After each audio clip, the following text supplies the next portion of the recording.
भारत के कई क्षेत्रों में अभी भी बहुत भारी मानसून देखने को मिल रहा है। कहीं कहीं बहुत ही ज़बरदस्त वर्षा हो रही है। तो इसी के संबंध में इस एडिटोरियल में हम बात करेंगे। Slippery slope.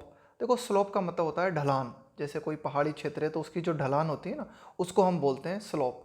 स्लिपरी मतलब एकदम फिसलन भरे। टू फेस हैवी मानसून, कि जो भारी मानसून है उसका सामना करने के लिए स्टेट्स, विभिन्न जो राज्य हैं, मस्ट प्रेजर्व। प्रेजर्व का मतलब होता है संरक्षित करना। The integrity. इंटेग्रिटी का मतलब होता है किसी भी चीज़ की संपूर्णता, है ना, किसी भी चीज़ की समग्रता। Of reverse and mountains. तो एडिटोरियल कहता है कि जो भी हमारी नदियां हैं, हमारे आप कह सकते हो जो पर्वत हैं, इनकी संपूर्णता को हमें बरकरार रखना चाहिए, संरक्षित रखना चाहिए हैवी मानसून का सामना करने के लिए। इवन एज, इस इवन एज का हम प्रयोग करते हैं। इसका मतलब होता है at the same time. The south west monsoon retreat. Retreat का मतलब होता है पीछे हटना। कि जैसा कि हम क्या देखते हैं कि एक और तो हम देखते हैं कि जो दक्षिण पश्चिम मानसून है वो पीछे हट रहा है, पीछे पीछे हट रहा है along parts of northern Karnataka, Telangana, Orissa, Bengal and the north eastern states in October. की भाई अक्टूबर के मंथ में इन क्षेत्रों की हमने बात की। इन क्षेत्रों के सहारे सहारे मानसून जो है पीछे हट रहा है, पीछे लौट रहा है। It is leaving a trail. देखो, ट्रेल का मतलब होता है मंजर, बोलते हैं ना तूफान का मंजर, निशान। Leaving a trail of destruction. तो और दूसरी ओर हम क्या देखते हैं, इवन एज लिखा हुआ है ना कि एट द सेम टाइम, कि एक और तो मानसून इन क्षेत्रों में पीछे हट रहा है, लौट रहा है, और दूसरी ओर ये तबाही मचा रहा है। कहाँ पर? लीविंग अ ट्रेल का मतलब होता है तब मंजर छोड़ना, निशान छोड़ना, ऑफ डिस्ट्रक्शन, है ना, कि भाई ये विनाश के निशान छोड़ रहा है। इन सेवरल डिस्ट्रिक्ट, कई जिलों में।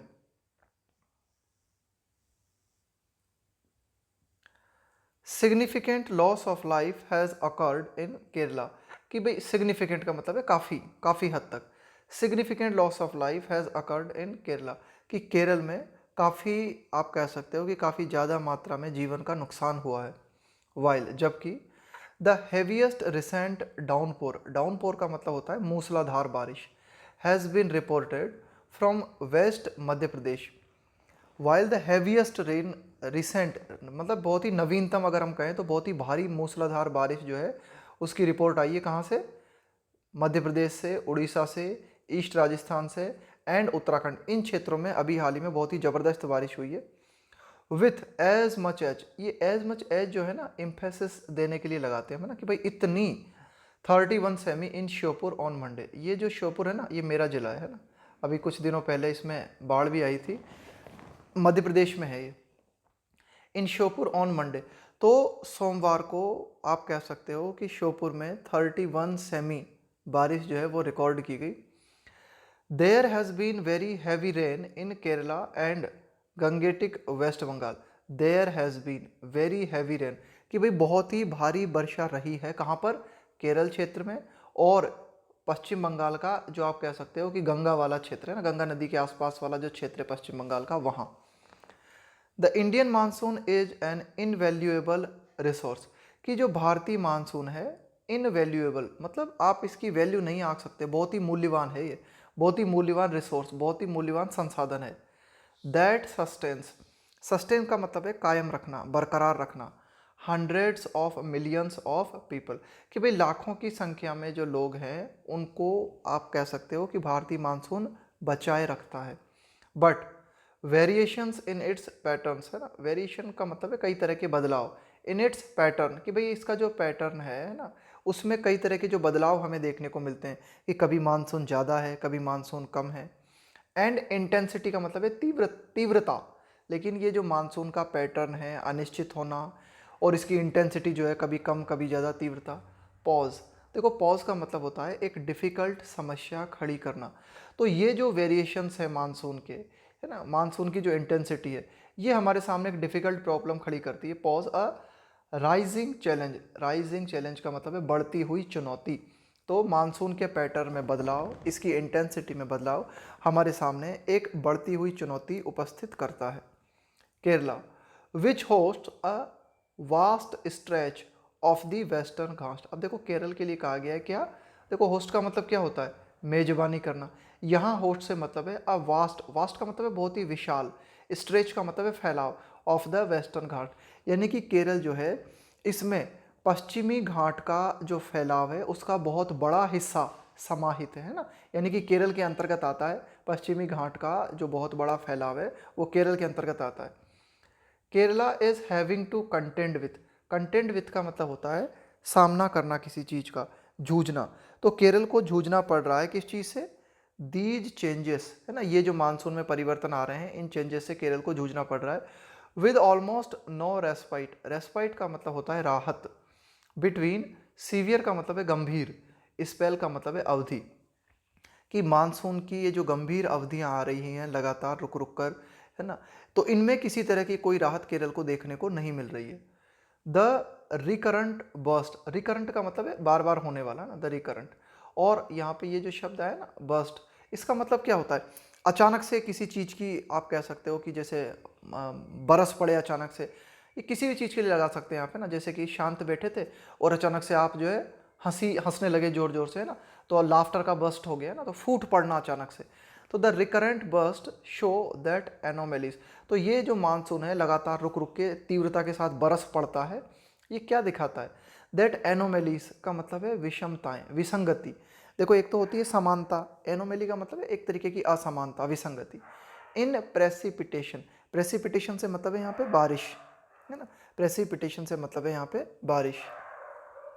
ओवर द स्टेट, तो एडिटोरियल क्या बताता है कि द रिकरेंट बर्स्ट, है ना, कि भाई बार बार अचानक से बादलों का बरस पड़ना, है ना, ये जो विसंगति देखने को मिल रही है, असमानता देखने को मिल रही है बारिश की इस पूरे राज्य के ऊपर, स्पेक्टेकुलरली डिमॉन्स्ट्रेटेड बाय द, स्पेक्टेकुलरली का मतलब है यहाँ पे बहुत ही शानदार तरीके से, बहुत ही आप कह सकते हो ज़्यादा मात्रा में, डिमॉन्स्ट्रेटेड का मतलब है प्रदर्शित की गई, बाय द इनंडेशन। देखो इनंडेशन का मतलब क्या होता है? इनंडेशन का मतलब होता है जल भराव।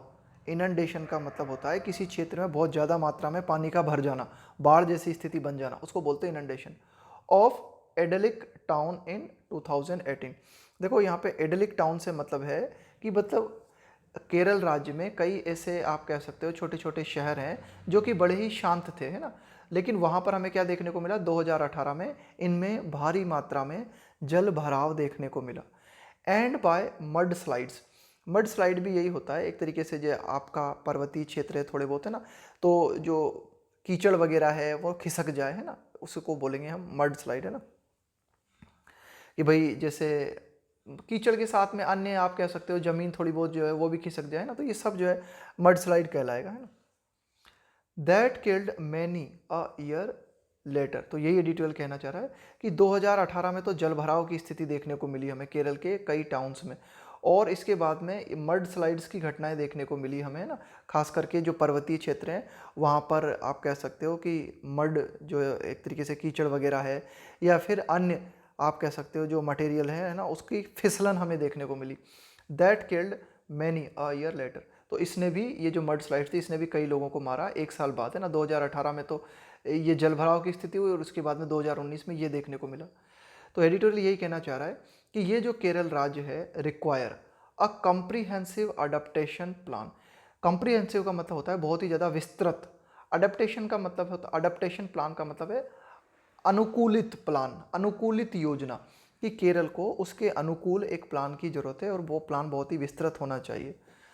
This years torrential rain in the state, कि इस साल की जो मूसलाधार बारिश हुई है केरल राज्य में, which has killed at least 35 people so far, जिसने कि अब तक, सो फार का मतलब होता है अब तक, जिसने कि अब तक कम से कम 35 लोगों की जान ले ली है।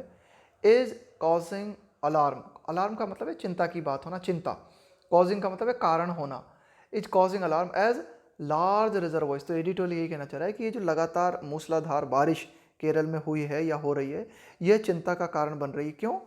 एज, वो इसलिए कि लार्ज रिजर्वॉइस, देखो रिजर्वॉयर का मतलब क्या होता है? रिजर्वॉयर जैसे आप पानी के बड़े बड़े आप कह सकते हो कि कुंड बना देते हो ना, पानी को रिजर्व करने के लिए, पानी को संरक्षित करने के लिए। In mountainous reaches start filling up fast, तो यही एडिटोरियल कहना चाह रहा है कि एज लार्ज रिजर्वॉयर्स, है ना, कि भाई बड़े बड़े जो आप कह सकते हो कि जो संरक्षित क्षेत्र हैं ना, आप पहाड़ी क्षेत्रों में ना, रीचेस वो पहुंचते हैं कहाँ? स्टार्ट फिलिंग अप फास्ट, ये लगातार भरते जा रहे हैं कि पानी को संग्रहित करने के लिए जो रिजर्वोयर हमने बना रखे हैं पहाड़ी क्षेत्रों में, ये करीब करीब बिल्कुल तेज़ी से जो है भरते जा रहे हैं। वाइल जबकि the north east monsoon lies ahead, और अभी तो एडिटोरियल क्या बताता है कि भाई ठीक है, अभी तो केरल के लिए स्थिति और भी ज़्यादा खतरेपूर्ण बनी हुई है। वो इसलिए क्योंकि जो उत्तरी पूर्वी मानसून है वो आगे बना हुआ है। लाइज अहेड का मतलब है अभी तो ये आना है कि भाई ठीक है, अभी तो मानसून लौट रहा है। साथ ही साथ कुल मिला के आप ये कह सकते हो कि लौटता हुआ मानसून है। तो ये जो उत्तरी पूर्वी मानसून है इसका सामना भी केरल को भी करना पड़ेगा, और रिजर्वोयर्स लगातार भरते जा रहे हैं। The government has responded bye issuing alerts, कि भाई सरकार ने क्या प्रतिक्रिया दी है इसके खिलाफ। सरकार ने जो रेस्पॉन्स दिया है वो सरकार का रेस्पॉन्स क्या रहा है, सरकार ने इशू किया है, जारी किया है क्या, अलर्ट्स, कई तरह की चेतावनियां जारी की गई है फॉर सेवरल डैम्स, कि कई तरह के जो डैम्स हैं इनके लिए सरकार की तरफ से जो है अलर्ट्स जारी किए गए हैं ना, इंक्लूडिंग इडुक्की, है ना भाई, ये जो इडुक्की डैम है इसके लिए भी जो है चेतावनी जारी की गई है। And put in place plans to release, put in place का मतलब होता है मतलब जिसको जिस जगह पे रखना चाहिए उसे उस जगह पे रखना। And put in place plans to release water, और सरकार ने कहा है कि भाई ऐसे प्लान लाए जाएं जिनके माध्यम से क्या किया जा सके, ये जो विभिन्न डैम्स हैं इनके वाटर को रिलीज किया जा सके, उसे छोड़ा जा सके। टू अवॉइड, बचने के लिए, अ रिपीट ऑफ द फ्लडिंग, कि भाई ये जो बाढ़ जैसे हालात हैं वह दोबारा रिपीट ना हो, इससे बचने के लिए ऐसे प्लान बनाए जाएं जिनके तहत जो डैम्स में जो अतिरिक्त पानी भरा है उसको निकाला जा सके। Repeat of the flooding witnessed, witness का मतलब है देखी गई, मतलब उस वो बाढ़ जो कि विटनेस, जो कि देखी गई कब, 3 years अगो, 3 साल पहले। एक और बहुत महत्वपूर्ण कॉन्सेप्ट है, इसको ध्यान से देख लेना आप। देखो जैसे आज की जो डेट है, जैसे आज की जो डेट है, आज क्या डेट है, 19 अक्टूबर। तो आज की डेट से आप बिल्कुल ठीक पीछे की बात करोगे ना, यानी कि आज की डेट को इंक्लूड करते हुए, तब हम उसके लिए प्रयोग करते हैं अगो का। और आज की डेट अगर शामिल नहीं है, उसके पहले का टाइम है, तो उसके लिए हम लगाएंगे बिफोर। बिल्कुल ध्यान में रखना है ना। जैसे मैं कहूँ कि 2 साल पहले मैं दिल्ली में था, तो जैसे 2 साल पहले का मतलब है आज से 2 साल पहले, तो उसके लिए हम लगाएंगे अगो। लेकिन अगर हम लगाएं कि भाई 2 साल पहले मैं दिल्ली में था, उसके पहले मैं कहाँ था, उसके पहले मैं अमेरिका में था, तो फिर वहाँ पर हम उसका प्रयोग करेंगे बिफोर। तो ध्यान में रखना कि भाई अगो के साथ आज का टाइम इंक्लूड होता है, और लेकिन आज का टाइम की अगर हम बात नहीं कर रहे हैं ना, तो फिर हम क्या करते हैं, उसके साथ बिफोर लगा देते हैं। आप इसको इस तरह से भी समझ सकते हो कि जो पास्ट इंडेफिनिट टेंस है वहाँ पर हम प्रयोग करते हैं अगो का। और जैसे पास्ट परफेक्ट टेंस है, पास्ट परफेक्ट में क्या होता है, पास्ट परफेक्ट पास्ट का भी पास्ट होता है, पास्ट परफेक्ट पास्ट का भी पास्ट होता है ना, कि भाई ऐसा होने से पहले, तो उसमें हम क्या करते हैं, बिफोर का प्रयोग करते हैं ना। तो ध्यान में रखना, बिफोर जो है ज़्यादातर जो भी परफेक्ट टेंस है ना हमारे वहाँ पे आता है, काफ़ी इंपॉर्टेंट है, पूछा जाता है एग्जाम्स में। Of the flooding witnessed 3 years अगो, तो यही एडिटोरियल कह रहा है कि भाई केरल में 3 साल पहले जिस तरह की बाढ़ देखी गई उससे बचने के लिए जरूरी है कि भाई सरकार ने कई तरह के प्लान, सरकार ने कहा है कि भाई ऐसे प्लान रखे जाएं जिनके माध्यम से जो है इन डैम्स का पानी को खाली कराया जा सके। सिग्निफिकेंटली, और ये भी काफ़ी महत्वपूर्ण है क्या, द IMD हैज़ इशूड, कि भाई ये जो हमारा मानसून डिपार्टमेंट है इसने जारी किया है क्या, अलर्ट, इसने भी चेतावनी जारी की है for more heavy rainfall in Kerala from October 20, कि भाई 20 अक्टूबर से केरल में बहुत भारी बारिश हो सकती है, इस तरह की चेतावनी मानसून विभाग की तरफ से भी जारी की गई है। द प्रीकैरिटी, प्रीकैरिटी का मतलब होता है अनिश्चितता, of living conditions in much of the country, in living conditions, कि भाई भारत में जो आप कह सकते हो कि जो लिविंग कंडीशंस है ना, जिस तरह से हम जी रहे हैं वो कंडीशंस है हमारी ज़्यादातर देश में ना, in much of the country, make the annual monsoon a persistent threat. तो ये जो आप कह सकते हो कि जिन कंडीशंस में हम रह रहे हैं ना, जो अनिश्चितता भरे माहौल है, इसने क्या किया है, मेक द एनुअल मानसून, ये कंडीशंस जो हैं, ये जो वार्षिक मानसून है इसको क्या बना देती हैं, अ परसिस्टेंट, परसिस्टेंट का मतलब है लगातार बने रहने वाला, थ्रेट का मतलब है खतरा, फॉर मिलियंस, कि भाई लाखों लोग जो हैं उनके लिए मानसून है ना, हर वर्ष आने वाला मानसून एक खतरे की तरह है। And governments should do more to reduce the risk to life and property, और सरकार को और अधिक करने की ज़रूरत है, कम करने के लिए, किस चीज़ को कम करने के लिए, द रिस्क, खतरे को कम करने के लिए, किस चीज़ को है खतरा? जान को और सामान को, है ना, कि भाई जो लाइफ और प्रॉपर्टी को जो खतरा है उसे कम करने के लिए सरकार को और अधिक कुछ करने की ज़रूरत है, और अधिक प्रयास करने की ज़रूरत है। Nurturing the health of reverse. देखो नर्चर का मतलब होता है पोषित करना किसी चीज़ को, है ना, पोषित करना किसी चीज़ को। द हेल्थ ऑफ रिवर्स, कि भाई जो हमारी नदियां हैं उनका जो स्वास्थ्य है उसको बढ़ाया जाना चाहिए, नदियों के स्वास्थ्य को सुधारा जाना चाहिए। यानी कि नदियों के क्षेत्र में अगर किसी ने, आप कह सकते हो, अतिक्रमण कर रखा है तो उसे हटाया जाए, उन्हें साफ किया जाए, है ना। And keeping them free of encroachment. Encroachment का मतलब होता है अतिक्रमण, कि भाई अगर नदियों वाले जो क्षेत्र है ना, भाई क्या होता है, जैसे जब नदी गर्मियों के टाइम पे सूखती है तो आप कह सकते हो कि जो किनारे वाले क्षेत्र है ना उन पर लोग बाग जो है कब्जा कर लेते हैं ना, तो इस पर ध्यान देना जरूरी है। Protecting the integrity. प्रोटेक्ट का मतलब है बचाना, इंटेग्रिटी का मतलब है संपूर्णता, समग्रता ऑफ माउंटेन स्लोप, कि जो पर्वतीय ढलान है उन जो पर्वतीय ढलान है ना उनको बचाना जरूरी है, उनकी संपूर्णता को बचाना जरूरी है। Bye ending mining. माइनिंग का मतलब है खनन। डिफॉरेस्टेशन का मतलब है वृक्षों को काटना। तो वृक्षों का जो काटा जाना है उसको रोकना जरूरी है। ये जो आप कह सकते हो कि माइनिंग है, खनन है, इसको रोका जाना जरूरी है। एंड इनकॉम्पेटिबल कंस्ट्रक्शन का मतलब है निर्माण। देखो इनकॉम्पेटिबल का मतलब है अक्षम, एक तो होता है कॉम्पेटिबल, है ना, कि भाई एक तरीके से पूरा साइंटिफिक तरीके से आप निर्मित कर रहे हो, एक है इनकॉम्पेटिबल, अक्षम निर्माण, है ना। Hold the key. Hold the key का मतलब है ये हैं कुछ महत्वपूर्ण सूत्र जो कि हमें फॉलो करने चाहिए, है ना, जैसे कि डिफॉरेस्टेशन को रोकना जरूरी है, माइनिंग को रोकना जरूरी है ना, ताकि जो माउंटेन की स्लोप्स हैं वे बरकरार रहें। द इकोलॉजिकल इम्पेरेटिव, कि भाई आप कह सकते हो पारिस्थितिकीय रूप से जो महत्वपूर्ण बात है, the ecological imperative should be clear to Kerala, कि भाई पारिस्थितिकीय रूप से क्या सबसे ज़्यादा अर्जेंट है। इम्पेरेटिव का मतलब है अर्जेंट बात। Should be clear to Kerala, यह केरला को स्पष्ट होना चाहिए। With successive. सक्सेसिव का मतलब है एक के बाद एक। With successive years of devastation. Devastation का मतलब है विनाश। सक्सेसिव ईयर्स ऑफ डेवेस्टेशन, कि भाई लगातार एक के बाद एक जो विनाश के, आप कह सकते हो विनाश के साल केरल ने देखे हैं, उससे केरल को ये बात बिल्कुल स्पष्ट हो जानी चाहिए क्या, कि भाई आप कह सकते हो कि पारिस्थितिकीय रूप से महत्वपूर्ण बात क्या है। इकोइंग का मतलब है प्रतिध्वनित करते हुए। The warnings in the Madhav Gadgil committee. Echoing the warnings in the Madhav Gadgil committee, कि भाई माधव गाडगिल कमेटी के द्वारा एक रिपोर्ट दी गई थी, उस रिपोर्ट में जो बातें कही गई थी वे बातें प्रतिध्वनित होती हुई नजर आती हैं अभी हाल ही की मानसून वाली घटनाओं से केरल में, है ना। रिपोर्ट ऑन द वेस्टर्न घाट, है ना, कि पश्चिमी घाट को लेकर जो माधव गाडगिल कमेटी ने जो रिपोर्ट दी थी, उन रिपोर्ट्स में जो चेतावनियां दी गई थी वे चेतावनियां प्रतिध्वनित होती हुई नजर आती हैं, यानी कि सच साबित होती हुई नजर आती हैं। लैंड में be an extremely scarce resource, कि भाई जो जमीन है मे बी शायद एन एक्सट्रीमली स्कैर्स रिसोर्स, कि भाई जमीन जो है बहुत ही ज़्यादा, एक्सट्रीमली का मतलब है बहुत ही ज़्यादा, कम, स्कैर्स का मतलब है कम, रिसोर्स, कि भाई जमीन जो है ऐसा संसाधन है जो कि बहुत ही ज़्यादा कम मात्रा में है। बट एक्सपेंडिंग, लेकिन विस्तार करना है ना। Extractive economic activity. देखो एक्सट्रैक्ट का मतलब क्या होता है, निकालना। जैसे माइनिंग करते हो आप, खनन करते हो तो कुछ निकालते हो ना जमीन से, उसको बोलते हैं एक्सट्रैक्ट करना।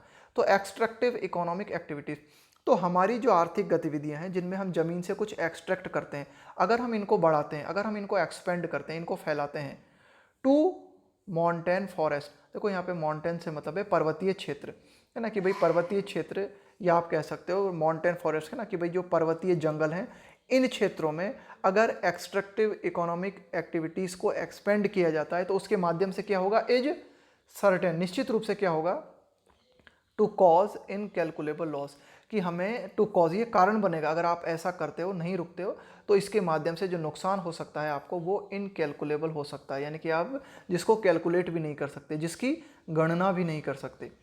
वन एस्टिमेट बाय रिसर्चर्स इन 2017, एक आकलन बाय रिसर्चर्स इन 2017, कि भाई 2017 में आप कह सकते हो कि एक आकलन किया गया शोधकर्ताओं के द्वारा, रिसर्चर्स के द्वारा। पुट क्वेरिंग, क्वेरिंग का मतलब यही होता है उत्खनन, quarrying area in Kerala at over 7,157 hectares, कि भाई 7,157 हेक्टेयर से ज़्यादा जो क्षेत्र है वहाँ पर केरल में क्या चल रहा है, उत्खनन का काम चल रहा है।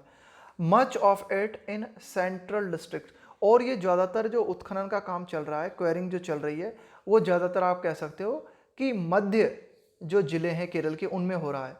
That were hit later by mudslides, और इन क्षेत्रों में क्या देखने को मिला, ये क्षेत्र जो है बहुत ज़्यादा प्रभावित हुए बाद में मड स्लाइड्स, यानी कि मड स्लाइड्स की जो घटनाएं देखने को मिली एक तरीके से वे इन्हीं क्षेत्रों में ज़्यादा देखने को मिली जहां ज़्यादा मात्रा में क्वेरिंग किया जा रहा था। It should be evident to governments, government को ये बिल्कुल प्रामाणिक होना चाहिए, बिल्कुल स्पष्ट होना चाहिए दैट इट इज अनकंसाइनेबल। अनकंसाइनेबल का मतलब ये बहुत ही गलत है, भाई सरकार को ये बिल्कुल पता होना चाहिए कि ये नैतिक रूप से गलत है।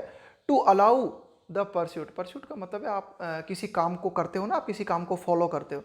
To pursuit of short term profits, कि भाई सरकार को जो है ये जो शॉर्ट टर्म प्रॉफिट्स का मतलब है छोटी अवधि का लाभ, एट द कॉस्ट ऑफ का मतलब है की कीमत पर, हेल्पलेस कम्युनिटी, कि कई असहाय जो हमारे समाज हैं है ना, उनको कीमत चुकानी पड़े, ऐसा सरकार को नहीं होना। भाई एडिटोरियल कहना चाह रहा है कि हमें छोटी अवधि के लाभ के लिए ज़्यादातर जो हमारी कम्युनिटी है जो कि बहुत ही हेल्पलेस हालत में है उसको भी ध्यान में रखना चाहिए, यानी कि हेल्पलेस कम्युनिटीज़ के जीवन को खतरे में नहीं डालना चाहिए।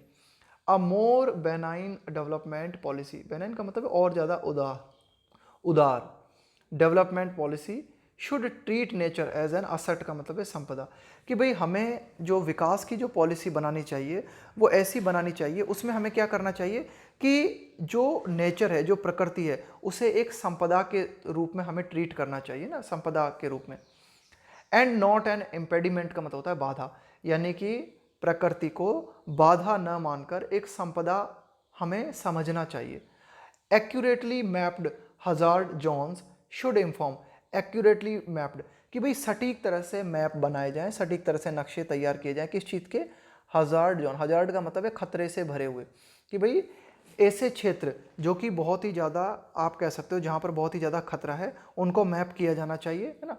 शुड इन्फॉर्म है ना, कि भाई इस तरह के आप कह सकते हो नक्शे बनाए जाने चाहिए और इन नक्शों से जो है सूचना मिलनी चाहिए। शुड इन्फॉर्म ऑल डिसीजंस, कुल ये एडिटोरियल कहना चाह रहा है कि भाई जो भी डिसीजन हम लेते हैं, है ना, कि भाई सरकार के द्वारा जो भी डिसीजन लिए जाते हैं उन डिसीजन में सबसे अहम रोल होना चाहिए किनका, भाई जो एक्यूरेटली जो नक्शे तैयार किए जाते हैं ना, जो खतरेपूर्ण जो जोन तैयार किए जाते हैं उनका रोल होना चाहिए। There is a similar threat from extreme weather, extreme का मतलब होता है अति, किसी भी चीज़ की अति होती है ना उसको बोलते हैं एक्सट्रीम, कि भाई there is a similar threat from extreme weather, कि भाई जो मौसम की जो परिस्थितियां हैं है ना वो भी कभी कभी बहुत ही अति हो जाती हैं, अति बारिश हो जाती है ना, तो यहाँ से भी हमें जो है बहुत ज़्यादा खतरा है। ब्रेकिंग ग्लेशियर्स है ना, कि भाई जो मानसून एक्सट्रीम वेदर है इसके चलते क्या देखने को हमें मिल रहा है, ब्रेकिंग ग्लेशियर, कि भाई जो हमारे हिमनद हैं वे टूट रहे हैं, है ना, हिमनद जो है पिघल रहे हैं इस एक्सट्रीम वेदर के कारण। And cloud burst, cloud burst का मतलब होता है मानसून का फटना, बादलों का फटना। Cloud burst to Uttarakhand and Himachal Pradesh, इसके अलावा उत्तराखंड और हिमाचल प्रदेश ये ऐसे क्षेत्र हैं जहां पर बादलों के फटने जैसी घटनाएं हमें देखने को मिलती हैं ना। आगे डिटेल कहता है कि सेवरल स्टेट्स, कि कई सारे जो राज्य हैं face climate change impacts, impacts का मतलब है प्रभाव, कि कई जो राज्य हैं वे सामना करते हैं क्या, कि भाई जो जलवायु परिवर्तन के जो प्रभाव हैं उनका सामना कई राज्य करते हैं, उन्हें करना पड़ रहा है। एंड एक्सट्रीम वेदर, और कई राज्य जो हैं इन्हें बहुत ही एक्सट्रीम वेदर का सामना करना पड़ रहा है। And the response must be, तो ये जो विभिन्न राज्य हैं इनकी प्रतिक्रिया क्या होनी चाहिए, रेस्पॉन्स मस्ट बी, प्रतिक्रिया ऐसी होनी चाहिए टू स्ट्रेंथन, कि मतलब मजबूती देना, नेचुरल डिफेंसेस, कि भाई ठीक है हमें बचाव करना चाहिए लेकिन जो हमारा बचाव है वो बचाव प्राकृतिक होना चाहिए ना। प्राकृतिक बचाव होने से मतलब है कि हमें क्या करना चाहिए, ज़्यादा से ज़्यादा फॉरेस्टेशन को, है ना, वृक्षारोपण को प्रोत्साहित करना चाहिए। इसके अलावा विभिन्न जो नदियां हैं उनको हमें प्रोटेक्ट करना चाहिए, है ना, इंक्रोचमेंट को रोकना चाहिए, है ना, उनकी साफ सफाई को रोकना चाहिए। विभिन्न जो डैम है ना, जिनकी स्थिति बहुत ज़्यादा खराब है ना, उनको आप कह सकते हो कि रिपेयरिंग का काम होना चाहिए वहाँ पर, या वाटर रिलीज़ करने के वहाँ पर जो है प्लान बनाए जाने चाहिए। इसके अलावा जो विभिन्न पर्वतीय क्षेत्र हैं वहाँ पर जो स्लोप्स हैं, है ना, एक तरीके से जो ढलान होती है उन क्षेत्रों में ये जो आप कह सकते हो कि खनन का काम किया जाता है, माइनिंग का काम किया जाता है ना, इसको बहुत ही भली भांति देखना चाहिए ना। और जहाँ जो बहुत ही ज़्यादा खतरेपूर्ण क्षेत्र है ना, उसमें खनन का काम बिल्कुल सरकार को बंद कर देना चाहिए। तो ये कुछ ऐसे स्टेप्स हैं जो कि उठाए जाने जरूरी है। ये सारा की सारा जो बात हमने करी है ना आज के एडिटोरियल में, बहुत ही महत्वपूर्ण आप कह सकते हो प्रश्न बनता है। ये हर क्षेत्र में पूछा जा सकता है कि भाई जैसे हमारे राइटिंग में आते हैं ना कि भाई जो प्राकृतिक आपदाएं हैं, है ना, उनसे प्राकृतिक आपदाएं मतलब भारत के लिए कितनी बड़ी चुनौती है। तो आप बता सकते हो मतलब कि भाई कौन कौन सा क्षेत्र जो है वो बहुत ही ज़्यादा डेंजरस जोन में है। तो इसमें हम बता सकते हैं कि भाई जो उत्तरी क्षेत्र है ना हमारा, हिमालय वाला पर्वतीय क्षेत्र है, उसको बता सकते हैं। ये इधर हम पश्चिमी घाट को बता सकते हैं। और फिर यहाँ पर क्या क्या खतरे हैं ना कि भाई एक तरह से पर्वतीय क्षेत्र में लगातार आप कह सकते हो कि बहुत ही ज़्यादा ये जो आप कह सकते हो कि ये जो लैंडस्लाइड्स है ना, इसका खतरा बना होता है। तो इन सारी चीज़ों को हम लिख सकते हैं ना कि भाई क्या क्या कर सकते हैं हम इनको रोकने के लिए, बचाव वगैरह।